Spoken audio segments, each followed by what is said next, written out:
Mother തൈബൂസ്. മദറിന്റെ ജനനം 1904 March 11. മദറിന്റെ മാതാപിതാക്കൾ മാമ്പഴക്കാട് ഇടിക്കുള മദിയൽ ചിറ ചെറുകര സാറാമ. കുടുംബ പേര് മാമ്പഴക്കാട് കുടുംബം. മാമോദിസ, മൂറാനഭിഷേകം ഇവ ഏതു പള്ളിയിൽ വെച്ചാണ് ലഭിച്ചത്? ചെങ്ങന്നൂർ യാക്കോബായ പള്ളിയിൽ. മാമോദിസായി മൂറാനഭിഷേകം നൽകിയത് ആര്? പൂവത്തൂർ യാക്കോബ് കത്തനാർ. മദറിന്റെ മാമോദിസ പേര് ഹന്ന, അന്നമ്മ. എത്ര സഹോദരങ്ങൾ ഉണ്ടായിരുന്നു? 8 സഹോദരങ്ങൾ. മദറിന്റെ സഹോദരങ്ങളിൽ ദൈവവിളി സ്വീകരിച്ചത് ആര്? എം ഗീവർഗീസ്, അതായത് ഫാദർ ഗീവർഗീസ് OIC. മലങ്കര കത്തോലിക്ക സഭാംഗങ്ങൾ ആരെല്ലാം? സാറാമ, ഗീവർഗീസ്, ജോസഫ്. മദറിന്റെ ഓമന പേര് കൊച്ചന്നാമ്മ. ആരാണ് മദറിനെ എഴുത്തിനിരുത്തിയത്? മഠത്തിൽ പറമ്പിൽ ചെറിയാനാശാൻ. മാറിവാനൂസ് പിതാവ് സെറാംപൂർ കോളേജിൽ ഉപരിപഠനത്തിനായി മദറിന്റെ ഏത് സഹോദരനെയാണ് കൊണ്ടുപോയത്? MC വർഗീസ്. ഹൈ ചർച്ചുകാർ ബാരിസോളിൽ നടത്തിയിരുന്ന കോളേജിന്റെ പ്രിൻസിപ്പൽ ആരായിരുന്നു? Sister Mary Victoria. എന്നു മുതലാണ് ബാരിസോളിൽ സിസ്റ്റർ ഹെലന്റെ നേതൃത്വത്തിൽ പരിശീലനം ആരംഭിച്ചത്? 1918 മുതൽ. 1920 നാട്ടിലേക്ക് മടങ്ങാൻ കാരണം എന്ത്? അനാരോഗ്യം. കൂടെ പരിശീലകരായി വന്ന സിസ്റ്റേഴ്സ് ആരൊക്കെ? Sister Helen, sister Doreen. MAH മുണ്ടൻ മലയിൽ ബഥനി ആശ്രമവും ബഥനി മഠവും ആരംഭിച്ചത് എന്തുകൊണ്ട്? സഭയിൽ ആധ്യാത്മികത വളർത്തുന്നതിനും നിലനിർത്തുന്നതിനും വേണ്ടി സർവസംഘ പരിത്യാഗികളായ സമർപ്പിതർ ഉണ്ടാകേണ്ടതിന്റെ ആവശ്യകത മനസ്സിലാക്കിയതുകൊണ്ട്. കൊച്ചന്നാമ്മ നഴ്സിംഗ് പഠനത്തിനായി ആശുപത്രിയിൽ പോയത് എന്ന്? 1924. ആരോടൊപ്പമാണ് പോയത്? മേരി നയോമിയോടൊപ്പം. കൊച്ചന്നാമ്മ സാറാമ്മ എന്ന പേരിൽ അറിയപ്പെടാൻ കാരണം? അന്നമ്മ എന്ന പേരിൽ 2 പേർ ഉണ്ടായിരുന്നതിനാൽ. കൊച്ചന്നാമ്മ സന്യാസത്തിന്റെ ആദ്യ പരിശീലനം ആരംഭിച്ചത് എന്ന്? 1927 നവംബർ 4. ആരായിരുന്നു പരിശീലനം നൽകിയത്? സിസ്റ്റർ ഹെലൻ, ബാരിസോളിൽ നിന്നും വന്ന. ഏതു വർഷമായിരുന്നു പോസ്റ്റുലൻസി?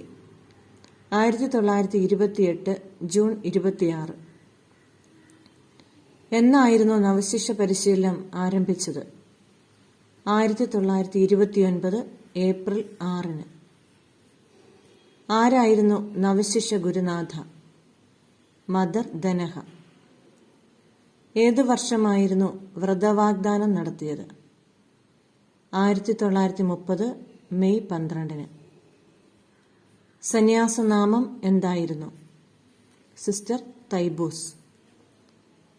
തൈബൂസ് എന്ന സുറിയാനി വാക്കിന്റെ അർത്ഥം കൃപ. മദറിനോടൊപ്പം വ്രതവാഗ്ദാനം നടത്തിയ മറ്റൊരാൾ മദർ ബാസി. മദർ തൈബൂസിന്റെ നിത്യവ്രതവാഗ്ദാനം 1933 ഏപ്രിൽ 2.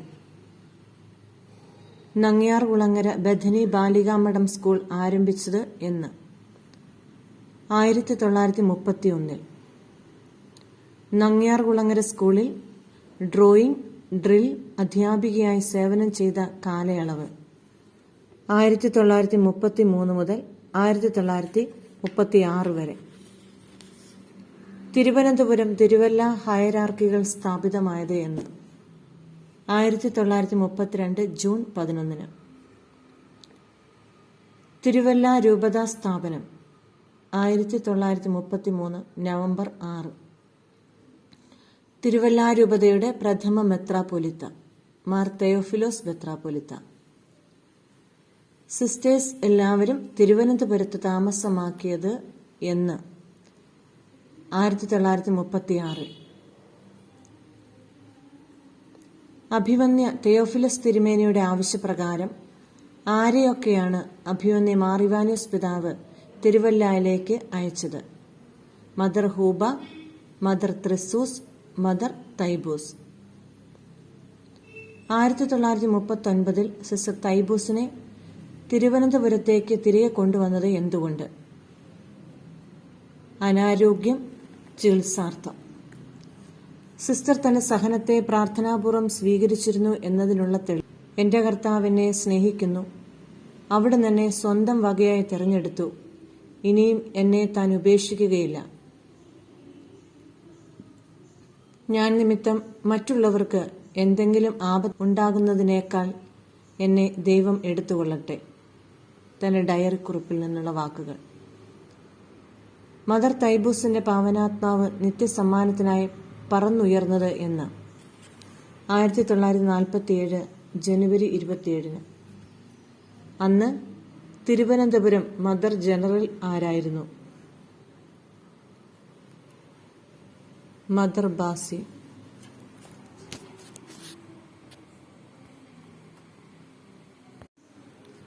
ദിവ്യനാഥൻ ബഥനി ആരാമത്തിൽ നിന്നും അടർത്തിയെടുത്ത ആദ്യ സൂനം മദർ തൈബൂസ്. ഇന്ന് കാണുന്ന പുതിയ സെമിത്തേരിയിൽ മദർ തൈബൂസിന്റെ ഭൗതിക അവശിഷ്ടം അടക്കം ചെയ്തത് എന്ന് 1951 നവംബർ 18. മദർ തൈബൂസിന്റെ ശവസംസ്കാര ശുശ്രൂഷയിൽ പ്രധാന കാർമ്മികത്വം വഹിച്ചത് ആര്? അഭിവന്യ മാർ ഇവാനിയോസ് പിതാവ്.